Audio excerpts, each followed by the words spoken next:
나는 전능하신 아버지 하나님, 천지의 창조주를 믿습니다.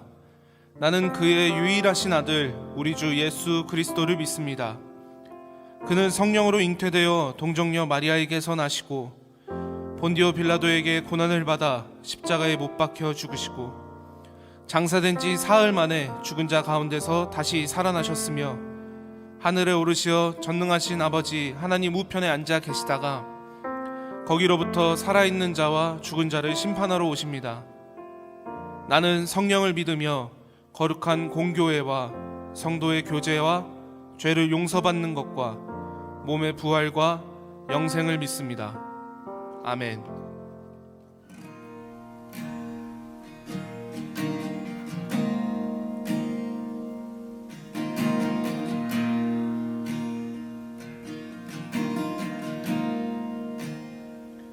은혜로다 주의 은혜 날 살리신 주님의 큰 은혜라 은혜로다 주의 은혜 날 살리신 주님의 은혜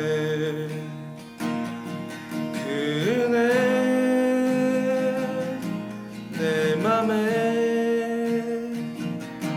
영원히 나를 붙들고 가네. 그 은혜 평생에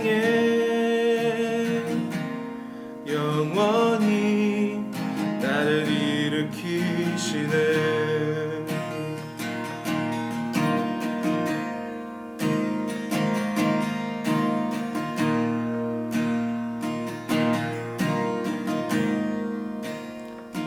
큰 죄에서 날 구했네. 한량없는 주님의 큰 은혜라 아들 피로 날 살렸네. 증량 못할 주님의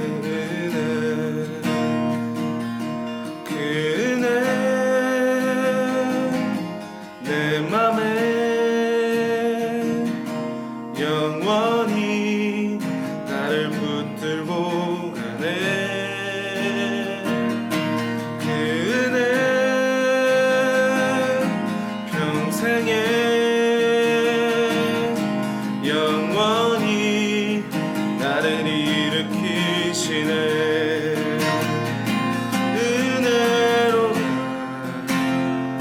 주의 은혜 날 살리신 주님의 큰 은혜라 은혜로다. 주의 은혜 날 살리신 주님의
내 맘에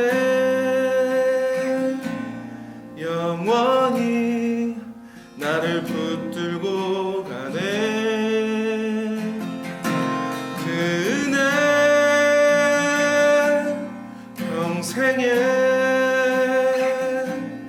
영원히 나를 일으키시네.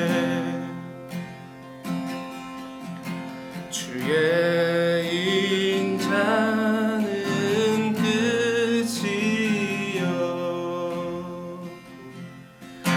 그의 자비는 무궁하며 아침마다 새롭고 늘 새로우니 주의 성실이 금이라. 성실하신 주님 주의 인자는 끝이요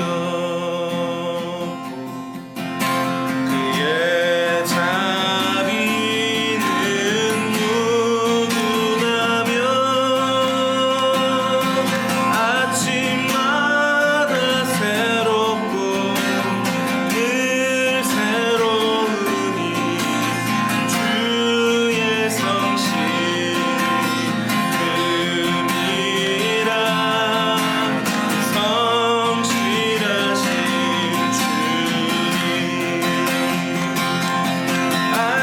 아침마다 새롭고 늘 새로우니 주의 성실이 금이라.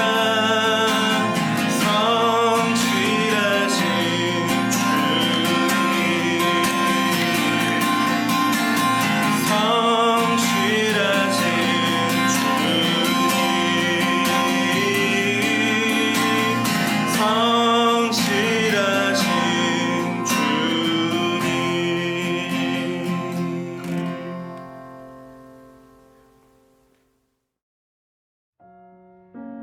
사랑하는 하나님, 이 시간 주님을 찾게 하시고 예배의 자리에 나아오게 하심 감사드립니다.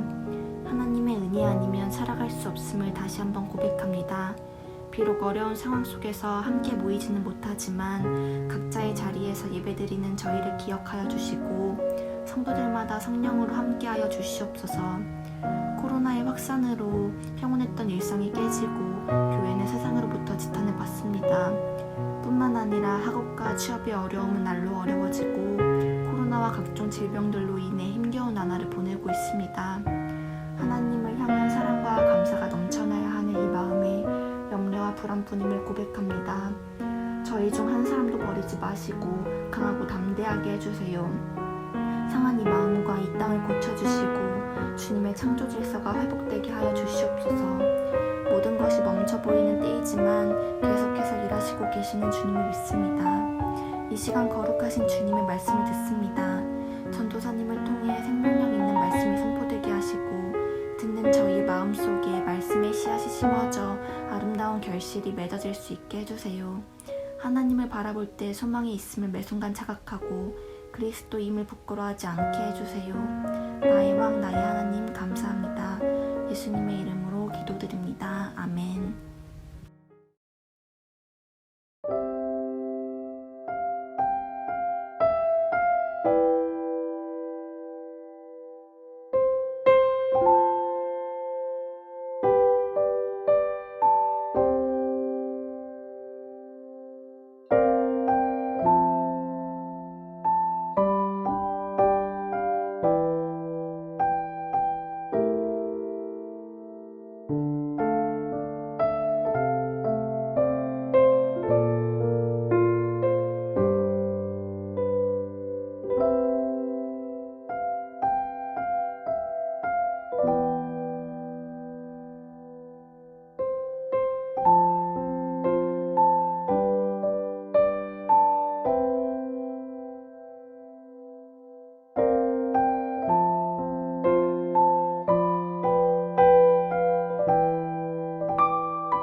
우리 주사랑 청년 여러분, 한 주간 평안하셨나요?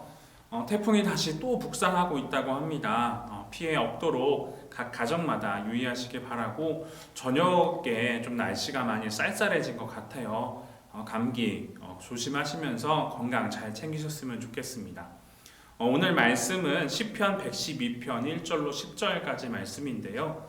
오늘 설교 제목은 하나님을 경외하는 사람, 하나님을 경외하는 사람이라는 제목으로 은혜를 나누려고 합니다. 오늘 말씀 가운데 여러분의 삶의 곳곳마다 그 은혜가 가득할 수 있기를 저 또한 열심히 여러분들을 생각하면서 기도하도록 할게요. 제가 한 14년 전쯤에 다니던 직장을 그만두고 유럽으로 배낭여행을 떠났던 적이 있습니다. 한번 언급했던 기억이 있는데요. 멋진 자연을 보았고요. 참으로 멋진 사람들을 많이 만났고, 그리고 그곳에서 정말 하나님의 위대하심을 느꼈던 특별한 시간이었던 걸로 지금도 기억하고 있습니다. 그 중에서 한 곳에서 경험했던 이야기를 나누려고 하는데요. 혹시 스위스의 인터라켄이라는 곳을 혹시 알고 계시나요? 자연 공간이 참으로 아름답고 멋진 곳으로 저 역시 기억하고 있습니다. 인터라켄이라는 곳에서 유람선을 타게 되는데, 편도로 한쪽 방향으로만 가는 유람선이에요. 다시 왕복해서 돌아오는 유람선은 아니었는데, 제가 그 유람선을 타고 목적지가 어디였는지는 기억이 나진 않지만 유람선을 무작정 타고 목적지를 향해서 가고 있었습니다. 그러다가 중간에 어느 마을에 잠시 정차하게 되었는데, 저도 모르게 그 마을을 잠깐 둘러보는 사이에 그 마을의 매력에 너무 빠지게 돼서 편도임에도 불구하고 그냥 무작정 내렸어요. 다시 돌아갈 거 생각 안 하고. 그래서 어떻게든 걸어가면 될 수 있겠지라는 믿음 하나를 가지고 그냥 제 마음에 끌리는 대로, 이끄심이 있는 대로 무작정 내려서 그 마을을 구경했던 기억이 있습니다. 그러다가 다시 제가 목적지는 알 수 없으니까 그동안 올라왔던 그 방향을 바라보면서 다시 인터라켄이라는 그 방향을 향해서, 그 산길을 향해서 무작정 걸어갔던 기억이 있어요. 저도 모르는 어떤 느낌에 의해서 정말 끌려갔었고, 그리고 걸어갔던 그 길은 정말로 감사하게도 다행히 별 탈 없이 다시 그 목적지까지 되돌아갈 수 있게 되었었습니다. 그런데요, 그 목적지에 다 달았을 쯤에 저 멀리 엄청나게 거대한 바위산을 마주하면서 제가 걸어가게 되었는데요. 그렇게 목적지에 다가가면 다가갈수록 뭔지 모를 그 자연의 힘에 제가 이렇게 눌리고 있다는 것을 느끼게 되었어요. 여러분들도 그런 경험을 해보셨는지 모르겠어요. 무언가 보이지 않는 힘이 저를 짓누르고 위축하고 있다는 그 경험. 저는 그 경험을 그때 처음으로 하게 되었었습니다. 그러면서 제가 한 가지 느끼고 묵상했던 것은 자연의 위대함, 그리고 하나님의 위대함을 묵상했던 시간이었습니다. 창조주 하나님을 아버지로 믿고 살아가면서 참으로 복된 삶을 내가 이렇게 살아가게 있구나, 참으로 감사하다라는 그런 기도를 했었던 기억이 있습니다. 오늘 본문인 이 시편 112편은요 111편과 마찬가지로 할렐루야로 시작하는 이 알파벳 시편입니다. 내용적으로 볼 때 오늘 본문은 111편을 조금 더 보충하는 내용이다라고 할 수 있습니다.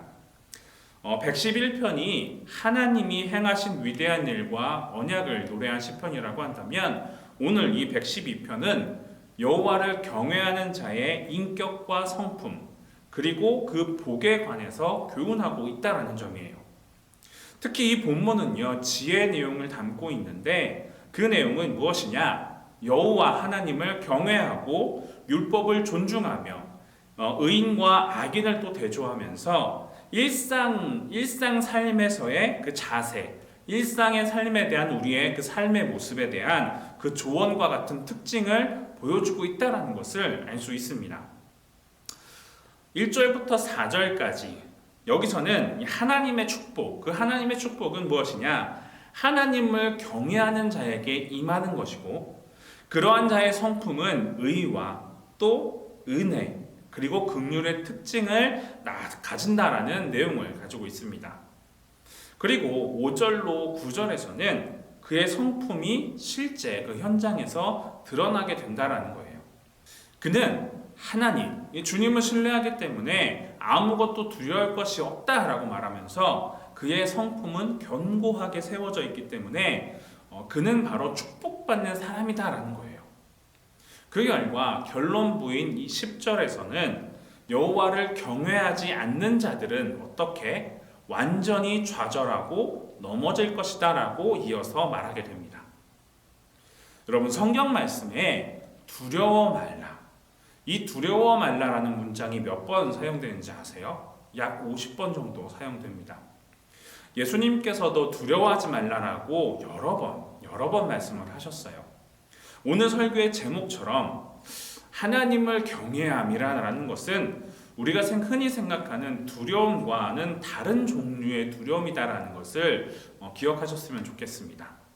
전능하신 하나님 앞에서 벌벌 떠는 그 육신적인 경외함을 의미하는 것이 아니다라는 거예요.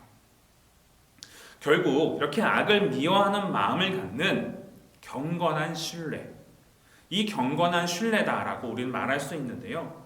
이렇게 주님을 향한 경외함을 다른 말로 표현을 하면 경건함이라고 할 수 있습니다. 바로 이 경건함이 하나님을 향한 우리의 의무다라는 것을 기억하셨으면 좋겠습니다. 그리고 우리는 모든 세대에 있어서 하나님을 경외하는 법을 배울 수 있도록 자녀들과 또 많은 사람들에게 우리는 가르쳐야 합니다. 왜냐하면 경외심은요, 하나님께서 우리에게 요구하시는 것이기 때문이에요. 무엇을 요구하실까? 그의 계명을 지키는 것. 결국 그 계명을 지키는 것이 하나님을 경외함으로부터 비롯된다라는 것을 말하고 있는 것입니다. 신명기 6장 5절을 보면요, 너는 마음을 다하고 목숨을 다하고 뜻을 다하고 힘을 다하여 내 하나님 여호와를 사랑하라. 그리고 또 출애굽기 20장에 보면 너는 나 외에 다른 신을 내게 있게 하지 말지니라. 너를 위해 새긴 우상을 만들지 말고 그것들에 절하지 말며 섬기지 말라. 너는 너의 하나님 여호와의 이름을 망령되이 일컫지 말라.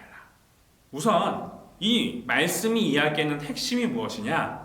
바로 그 율법의 근본 정신은 하나님을 사랑하라 라는 것입니다. 마음과 성품과 힘을 다해서 하나님을 전심으로 사랑하는 사람이 율법에 충실한 사람이다라는 거예요. 예레미야 또 17장 9절을 보면 이런 말씀이 있습니다. 만물보다 거짓되고 심히 부패한 것이 인간의 마음이라고 합니다. 인간의 마음이 하나님의 말씀에 지배받지 않게 되면 결국 악을 행할 수밖에 없다라는 것인데요. 결국 이스라엘 백성들도 하나님 앞에서 타락하고 범죄하여서 징계를 받게 되었습니다. 그 이유가 무엇일까요? 그들이 하나님의 말씀을 몰랐을까요? 아니에요. 그들은 누구보다 하나님의 말씀을 잘 알고 있었습니다. 그럼에도 불구하고 그들이 범죄의 길로 간 것은요, 그들이 하나님의 말씀을 마음에 새기지 않고 하나님을 경외하지 않았다는 것입니다. 오늘날 우리도요, 하나님의 말씀에 대한 지식은 늘어가요. 그런데 그 말씀을 마음에 새기고 있는지, 하나님을 경외하고 있는지 한번 돌이켜봤으면 좋겠습니다. 여러분, 십계명 아시죠? 십계명에서 첫 번째, 세 번째 이 계명까지는 유일하신 하나님을 강조하고 있습니다. 출애굽기 20장 2절을 보면요, 나는 너를 애굽 땅 종 되었던 집에서 인도하여 낸 너의 하나님 여호와라라고 자신을 먼저 알리십니다. 이렇게 자신을 알리신 것은 굉장히 중요한 의미를 담고 있습니다.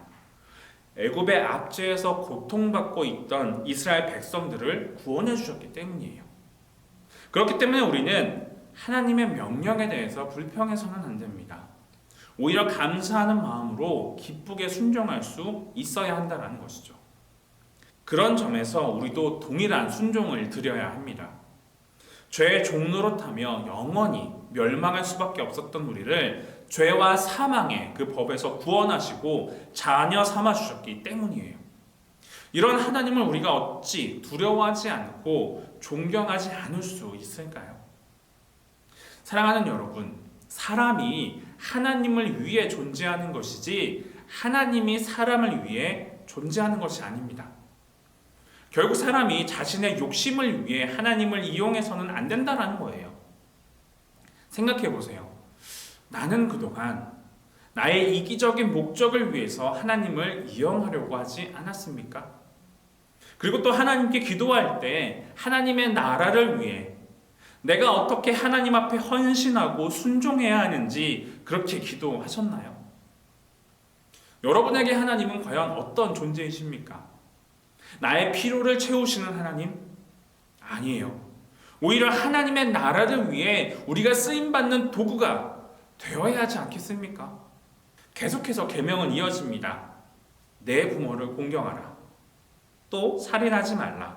간음하지 말라. 도적질하지 말라. 내 이웃에 대하여 거짓 증거하지 말라. 내 이웃의 집을 탐내지 말라. 자, 이 모든 것을 하나로 묶으면 내 이웃을 사랑하라라는 계명이 됩니다. 이웃 사랑의 시작이 하나님을 사랑하라라는 계명 이후에 부모를 공경하라로 시작이 됩니다. 부모를 공경하는 것이야말로 인간이 사는 세상의 그 모든 질서와 도덕을 세우는 기본이 된다는 거죠. 사회를 이루는 가장 기초 단위가 무엇인지 아세요? 바로 가정입니다. 이러한 가정을 유지하게 되는 가장 큰 요소는 무엇이냐면 부모의 사랑 그리고 자녀의 공경입니다. 부모를 사랑하고 공경해야 한다는 거죠. 앞으로 우리가 살아가야 되는 이 사회는요, 부모님을 공경하는 가정이 늘어나야 합니다. 부모님을 공경하는 자녀들이 우리의 아버지 되시는 하나님도 공경하고 두려워하는 마음으로 섬길 수 있게 된다는 거예요. 요한일서 2장 5절을 보면 누구든지 그의 말씀을 지키는 자는 하나님의 사랑이 참으로 그 속에서 온전하게 되었나니 라고 말합니다. 사도 요한이 말하기를 하나님의 사랑이 온전하게 녹아있는 사람, 하나님의 사랑이 온전하게 녹아있는 사람은요, 그의 말씀을 지키는 자가 될 수밖에 없다라고 말합니다. 올바른 정체성을 가진 그리스도인들이라면 이 계명을 온전하게 잘 지키게 되어 있어요. 그리고 하나님의 자녀로서 귀한 열매 또한 맺게 된다는 것이죠. 그 귀한 열매를 어떻게 맺게 됩니까? 참 포도나무이신 하나님께 잘 붙어 있어야 한다는 거예요. 이처럼 하나님을 사랑하고 이웃을 진정으로 사랑하는 사람이야말로 하나님을 경외하는 사람인 것을 기억하시기 바랍니다. 오늘 읽지는 않았지만 111편 10절에 보면 여호와를 경외함이 지혜의 근본이라 그의 계명을 지키는 자는 다 훌륭한 지각을 가진 자이니 여호와를 찬양함이 영원히 계속되리로다. 이 말씀은요, 잠언에서도 동일한 고백으로 이어지는데요. 1장 7절을 보면요, 여호와를 경외하는 것이 지식의 근본이거늘 미련한 자는 지혜와 훈계를 멸시하느니라. 전도서 12장 13절에서도 비슷하게 고백을 해요. 이래 결국을 다 들었으니 하나님을 경외하고 그의 명령들을 지킬지어다. 이것이 모든 사람의 본분이니라. 저는요, 지금도 가끔 하늘을 바라보면서 저도 모르게 하나님 참 대단하십니다. 그리고 참 위대하십니다. 이렇게 고백할 때가 있어요. 그러면서 부르게 되는 찬양이 있는데 주님의 높고 위대하심을 내 영혼이 찬양하네. 이 찬양 아시죠?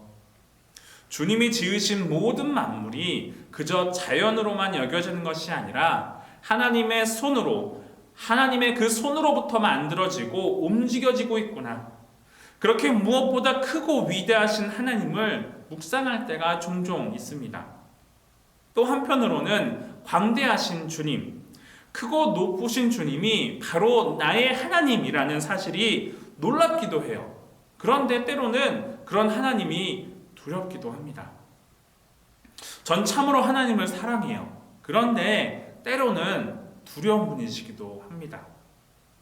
언제는 따뜻한 사랑으로 안아주시는 그 주님의 손길을 느낄 때가 있지만 또 반대로 어떤 때는 채찍질하시는 그런 하나님을 경험하기도 하기 때문이죠.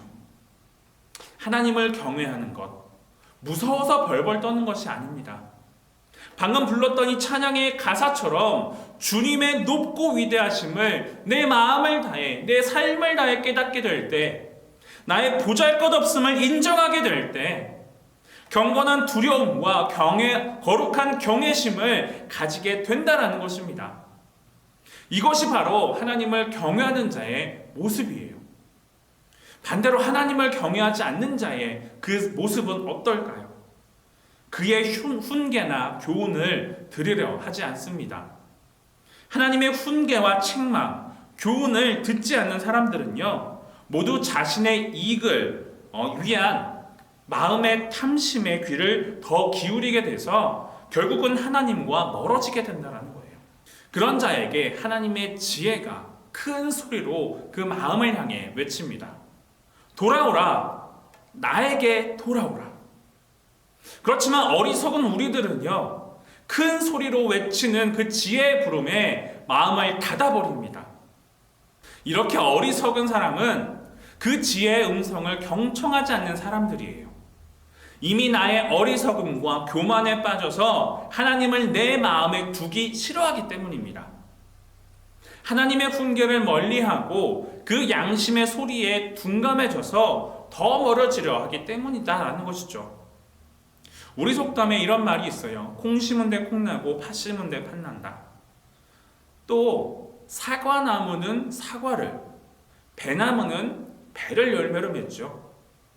사과나무였는데 배를 맺게 되거나 배나무였는데 사과를 맺게 되는 그런 경우는 결코 없죠.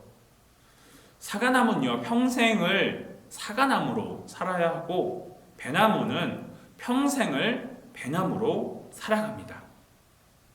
이 나무들이 어떤 나무인지 우리의 책임은 아니에요. 그렇지만 어떤 크기의 열매, 어떤 품질의 열매를 맺느냐라는 것은 가꾸는 농부의 책임이다라는 것이죠. 크고 좋은 품질의 열매를 맺었다라는 것은 정말 성실하게 관리를 잘했다라는 거예요. 그렇지만 좋지 않은 품질의 열매를 거두게 되는 것은요, 관리를 잘하지 못한 거예요. 이것을 우리에게 적용시켜 본다면 좋지 않은 열매를 맺었다라는 것은 무엇이죠? 하나님의 말씀 안에 살아가지 못해서 귀한 열매를 맺지 못한 것과 같지 않겠습니까? 날마다 자기 십자가를 지는 삶을 살아가지 못했고요. 나를 부인하고 그리스도가 드러나는 삶을 살지 못했다라는 것입니다. 사랑하는 여러분, 우리는 복 있는 사람입니다. 믿으시지요? 하지만 복 있는 사람의 반대는 무엇일까? 복 없는 사람이에요. 그런데 반드시 기억하세요. 성경에는 복 있는 사람의 반대를 어떻게 표현하는지 아십니까? 복 없는 사람이라고 표현하지 않아요. 바로 악한 사람으로, 악한 사람이라 말합니다. 자, 우리는 분명 악한 자들이에요. 하지만 예수님이 우리를 십자가로 깨끗하게 하셨고 그리스도의 옷으로 입혀주셔서 우리를 의인이라 칭해 주셨습니다. 우리는 그렇게 항상 죄를 짓고 살아가요. 아니, 어쩌면 죄를 짓고 살아가는 것도 모른 채 살아가고 있을지도 모르겠습니다. 그럴 때 예수님은 우리를 향해 항상 말씀하시죠. 돌이키라, 돌이키라. 사랑하는 우리 주사랑 청년 여러분, 혹시 지금 이 돌이키라라는 하나님의 음성이 들려지신다면 속히 그 부르심에 순종하시기 바랍니다. 그 훈계를 지나가지 않길 바랍니다. 지금 우리에게, 아니 나에게 하고자 하시는 그 주님의 말씀이 무엇인지 묻고 또 물으셔야 합니다. 오직 하나님의 말씀에 귀를 기울이며 하나님께 순종하는 여러분들이 되었으면 좋겠습니다. 시편 1편 1절로 2절을 보면 복 있는 사람은 악인들의 꾀를 따르지 아니하며 죄인들의 길에 서지 아니하며 오만한 자들의 자리에 앉지 아니하고 오직 여호와의 율법을 즐거워하여 그의 율법을 주야로 묵상하는도다. 자, 거듭해서 강조합니다. 율법을 즐거워하는 사람은 하나님을 경외하는 사람입니다. 사랑하는 우리 주사랑 청년 여러분, 여러분들 모두 예수 그리스도를 믿는 복된 청년들인 줄 믿습니다. 그렇죠? 여러분 모두 복된 청년들이죠? 아멘. 그렇습니다. 세상 사람들은요, 즐거움의 근원을 여러 곳에 두기 마련입니다. 그런데 그리스도인들은 달라야 합니다. 오직 한 곳에서 즐거움과 기쁨 그리고 행복을 찾아야 합니다. 그 한 곳이 어딜까요? 바로 하나님의 말씀입니다. 오늘 나눴던 말씀처럼 우리 모두 하나님을 경외하는 삶을 살았으면 좋겠습니다. 하나님을 경외하는 것이 지식의 근본이거늘 미련한 자는 지혜와 훈계를 멸시하느니라. 우리 인생의 가치를 세상의 기준에 두지 않고요, 하늘에 두었으면 좋겠습니다. 그렇게 말씀 앞에 우리가 한없이 작아지는, 말씀 앞에 한없이 눈물로 기도하는, 한없이 눈물로 주님께 나아가는 진정 하나님을 경외하는 우리 주사랑 청년들이 되기를 바랍니다. 말씀을 마무리합니다.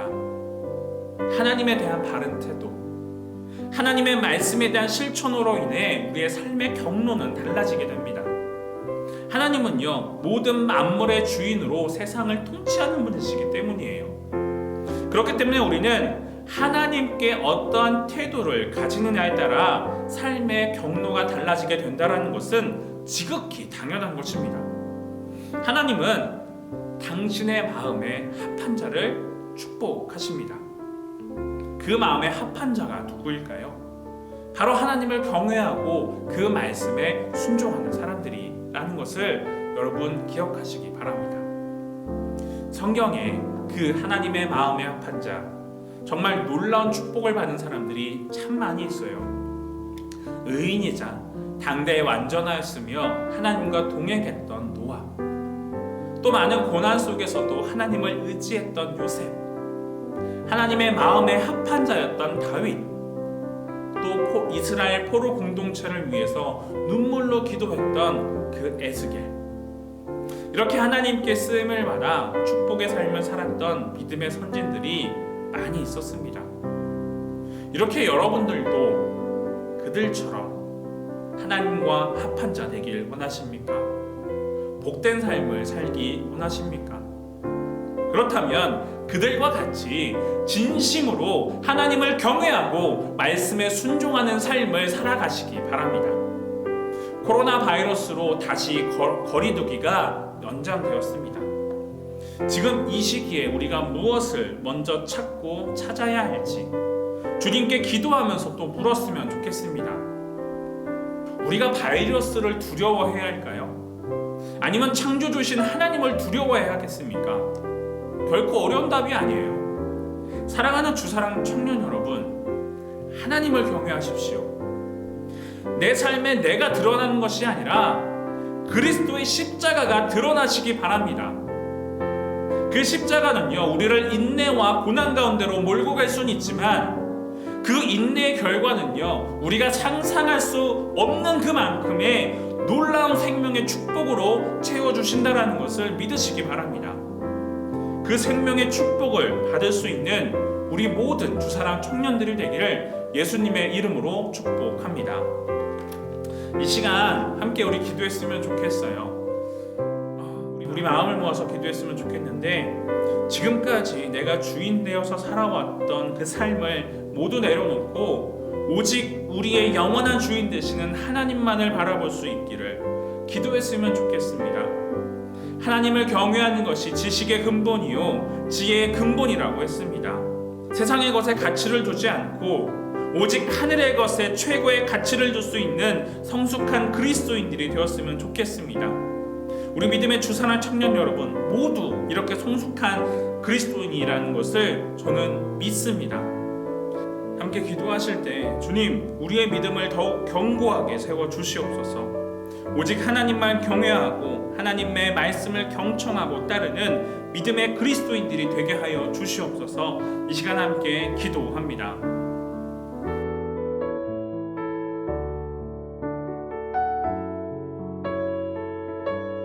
오신 주님, 하나님을 경외하며 주의 말씀을 즐거워하는 것 자체가 복이라라는 것을 잊지 않게 하여 주시옵소서.